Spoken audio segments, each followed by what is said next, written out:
Now, my view is that until carbon is priced, we are not going to be able to look at this component in any strongly measurable way.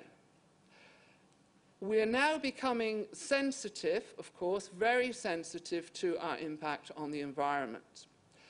We have so long, the traditional economic model has had, land, labour and capital, and what has been ignored? Of course, it has been the environment. So the environment has always been treated as an externality. Until we bring that component, which is what we're very latterly seeking to do, into the equation, and we're then able to cost that, so we are reflecting the costs, not just the benefits we receive from it, then we'll have something which we can more effectively incorporate within our value system, our costing, our pricing. So until then, I think we're very much floating around, very unsure of where we are. And, I mean, we're no different from the rest of the world. No one's much further forward.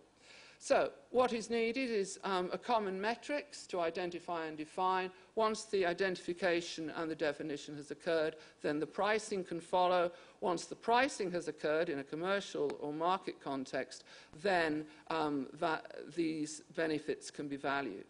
I'm talking principally about commercial value. For those of you who are owners and occupiers of assets who have no need for a pricing transaction, then you can carry on measuring things in the way that you need to measure them, principally for your asset purposes. But don't imagine that that bears very much relationship to the market. But it doesn't need to, because it's a cost in use. So there's a lot of measures which are evolving which can do that more satisfactorily than now probably happens. I went to a talk a few weeks ago in Sydney, which was looking at the impact on sustainability on commercial office property that was not necessarily had any heritage listing.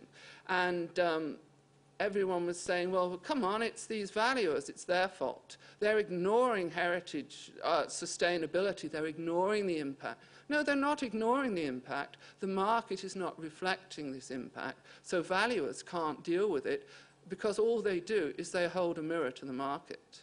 So they do no more. They do no more. So I would say, don't blame valuers, but I would, wouldn't I? So that's what. Okay.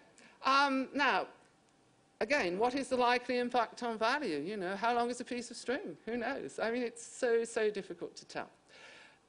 But recognition, the identification of a series of common metrics, of measures that people share that have meaning from one to the other, common language. This is what we're trying to work on now, I would suggest. And when we've achieved this, then there will be some, greater position of strength and identification. So I'm sorry that I can't really give you any answers, but I hope I give you some questions that perhaps are of relevance to you. And of course, I have to do an advert at the end, don't I?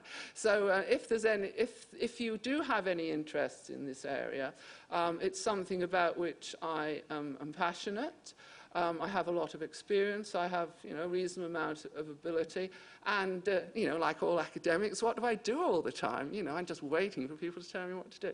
So there is a paper that I could give you that I'm giving to a conference next year. So if you'd like me to send you that, just contact me and I'd be happy to do so. Thank you very much.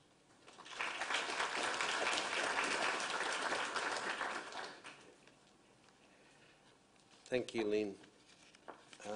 I now